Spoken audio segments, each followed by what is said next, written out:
Hello friends, last lesson में हम लोग सीवेज ट्रीटमेंट के बारे में डिस्कस किए थे। कन्वेंशनल वेस्ट वाटर ट्रीटमेंट जो कि लास्ट लेसन में हम लोग देखे थे, कैसे हम लोग वेस्ट वाटर को जो है प्यूरिफाई करके डिफरेंट डिफरेंट पर्पज़ में यूज़ कर सकते हैं, उसके बारे में डिस्कस किए थे। और ई वेस्ट के बारे में भी डिस्कस किए थे। आज जो है हम लोग एग्रीकल्चर के बारे में डिस्कस करेंगे। थोड़ा सा देखेंगे कि एग्रीकल्चर यानी कि जो हमारा सबसे इम्पोर्टेंट चीज़ होता है वो कैसे क्या मतलब पॉसिबल हो पाता है, और कौन मतलब कहाँ से ये टर्म जो है लिया गया है, क्या है, उसके बारे में जो है हम लोग डिस्कस करने वाले हैं। जो दो वर्ड से एग्रीकल्चर बना है उसमें उसको अगर हम लोग देखेंगे तो एक वर्ड है एगर एंड दूसरा वर्ड है कल्ट्रा। एगर का मीनिंग ये होता है कि फील्ड एंड कल्ट्रा का मीनिंग ये होता है कि कल्टीवेशन। ठीक है, तो ये एगर और कल्ट्रा वर्ड जो है मिलके एग्रीकल्चर बनाते हैं, और जिसको हम लोग फिर जानते हैं एग्रीकल्चर के नाम से। और फिर आगे देखते हैं कि क्या लिखा गया है। Thus agriculture is the branch of science that deals with the mass production of plants and animals use to human beings. It involve study of. तो इसमें जो है एग्रीकल्चर में ऐसा नहीं कि बस प्लांट्स ही उगाया जाए, तो एग्रीकल्चर एक साइंस है जिससे हम लोग जो है मास प्रोडक्शन कर सकते हैं। किसका? प्लांट्स और एनिमल्स दोनों का, जो कि ह्यूमन बींग के लिए यूज़फुल होता है। ठीक है, तो इसको जो है हम लोग एग्रीकल्चर बोलते हैं। It involves the study of new methods of food production, how new and varieties of crops can be grown, and how animals like cow and hens can be reared well and made to give more milk or better quality eggs। तो ये जो चीज़ें हैं सब कुछ उसके under आता है, यानी कि एग्रीकल्चर जो साइंस है उसमें मास प्रोडक्शन को टैकल किया जाता है, कैटर किया जाता है। कैसे कि हम लोग प्लांट्स एंड एनिमल जो कि ह्यूमन बींग के लिए यूज़फुल होते हैं उनका कैसे बढ़ोतरी हो, उसके लिए मतलब different different plan and programs लाया जाता है। उसमें बेसिकली 3 पॉइंट इंक्लूड होता है। New method for food production होता है, कैसे क्या नया मेथड आ सकता है जो कि फूड प्रोडक्शन को जो है इन्हांस करे। एंड सेकेंड पॉइंट ये होता है कि कैसे हम लोग नए और बेटर वेराइटी का जो है क्रॉप ग्रो कर सकें। और तीसरे वेराइटी में ये आता है कि जो एनिमल्स होते हैं काउ एंड हैन जो होता है बर्ड, उसको कैसे हम लोग अच्छी तरह से पाल सके ताकि काउ जो है अच्छे से मिल्क दे और बहुत ज़्यादा मिल्क दें, और बहुत अच्छे क्वालिटी का एग जो है हैन जो है हमें प्रोड्यूस करके दे, ताकि जो है ह्यूमन बींग्स का जो भी रिक्वायरमेंट होता है वो फुलफिल हो पाए। तो इन सब को जो है हम लोग डील करते हैं एग्रीकल्चर में। All these new methods which scientist develop come under agricultural practices. We need vegetables, fruits, cereals, pulses, etc. as food. For our clothes, we need fiber from plants or animals. We get all these foods and fibers by farming और agriculture. ठीक है, तो ये जो है नए नए method से जो है साइंटिस्ट क्या डेवलप करते हैं एग्रीकल्चरल प्रैक्टिसेस में। जैसे कि हम लोग बहुत सारे टाइप के जो है वेजिटेबल्स हमें चाहिए, फ्रूट्स चाहिए और सीरियल्स चाहिए, पल्सेस दाल टाइप के सब चाहिए चीज़ें, और स्टेपल फूड जो भी हमारे सीरियल्स होते हैं वो भी चाहिए। तो ये सब जो है साइंटिस्ट के द्वारा डेवलप किया गया एग्रीकल्चरल प्रैक्टिस में बहुत ज़्यादा हेल्प करता है। नए नए मेथड्स चलाते हैं वो लोग ताकि जो है बेटर क्वालिटी का प्रोडक्ट आ सके, बहुत ज़्यादा मात्रा में प्रोडक्ट आ सके, और जो है उनमें जो है पेस्टिसाइड्स और कम लगें, और पेस्ट और कंट्रोल के लिए उनका मेथड्स भी बहुत ज़्यादा हेल्प करता है। तो जैसे कि हम लोग देख सकते हैं कि हमारा क्लोथ्स जो है प्लांट्स के फाइबर से ही बनता है और एनिमल से भी बन सकता है, लेदर वगैरह से।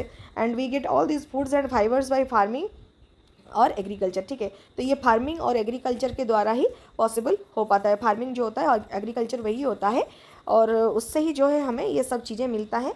तो ये सब चीज़ें जो है हमें एग्रीकल्चर से पता चलता है। फिर नेक्स्ट हम लोग देखेंगे कि टाइप ऑफ क्रॉप्स। तो एग्रीकल्चर में हमारा टाइप ऑफ क्रॉप आता है। क्या क्या टाइप ऑफ क्रॉप आता है थोड़ा सा देख लेते हैं। This is because each crop requires a different climatic condition, temperature range and photo period for its growth and to carry out its life cycle. Therefore, some crops are grown in a rainy season while others are grown during winters. ठीक है, तो crop का जो है climatic condition अलग अलग रहता है, उनका टेम्परेचर रेंज भी जो है अलग अलग रहता है, और उनका जो है light requirement period, photo period यानी कि लाइट रिक्वायरमेंट का पीरियड जो है वो भी अलग रहता है उनके ग्रोथ के लिए, और उनका जो है life cycle through out the life cycle carry करने के लिए जो है ये सब चीज़ें डिफरेंट होता है अकॉर्डिंग टू द क्रॉप्स। ठीक है, therefore some crops are grown in rainy season while others are grown during winters. ठीक है, जैसे उनका रिक्वायरमेंट होता है उस हिसाब से जो है कोई कोई जो है हमारा विंटर में ग्रो किया जाता है और कोई कोई जो है हमारा रेनी सीजन में ग्रो किया जाता है। तो based on the seasons of cultivation crops are classified in 2 categories. Kharif crops and rabi crops, ठीक है। तो ये जो खरीफ क्रॉप्स ये क्या होता है, the crops which are grown in the rainy season और खरीफ सीजन, रेनी सीजन यानी कि खरीफ सीजन होता है, are known as kharif crops. This crops cultivated between months of June and October, ठीक है।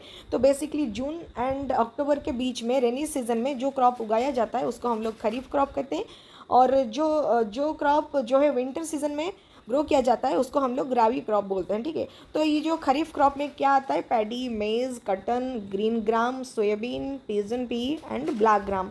तो ये सब जो है हमारा मेनली खरीफ क्रॉप में आता है, रेनी सीजन में ग्रो किया जाता है। रबी क्रॉप्स में क्या आता है, the crops which are grown in the winter season और rabi season are known as rabi crops.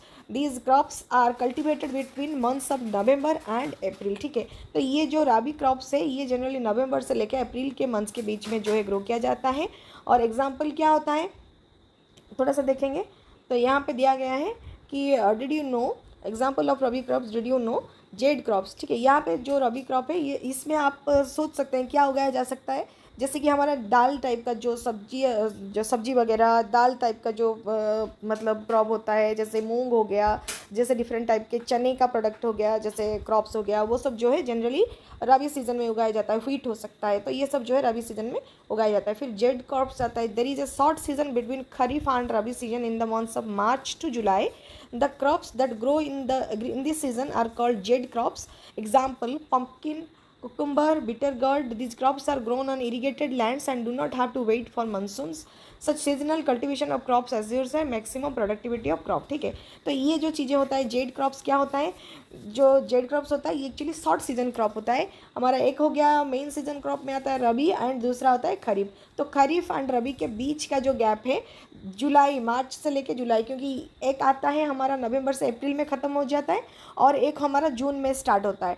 तो जो जून जुलाई तक जो है, और मार्च अप्रैल से लेके जून जुलाई तक थोड़ा सा वेकेंट रहता है। तो उस जो है 2-3 महीने में जो है हमारा एक क्रॉप उगता है, जैसे कि हमारा पम्पकिन हो गया, कुकुम्बर हो गया, बीटर गोर्ड हो गया, ये सब 2-3 महीने में जो है ये प्लांट्स बहुत अच्छे से उग जाते हैं और अच्छे खासे इनका एल्ड भी होता है, प्रोडक्शन भी हो जाता है।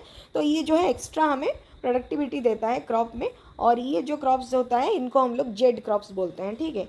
The yield of crop can be increased by adopting a number of improved agricultural activities which includes 3 scientific approaches। तो जो 3 साइंटिफिक अप्रोच से जो है हम लोग एग्रीकल्चरल एक्टिविटीज़ को जो है इम्प्रूव कर सकते हैं, वो क्या है। पहला जो है हमारा क्रॉप वेराइटी इम्प्रूवमेंट कर सकते हैं।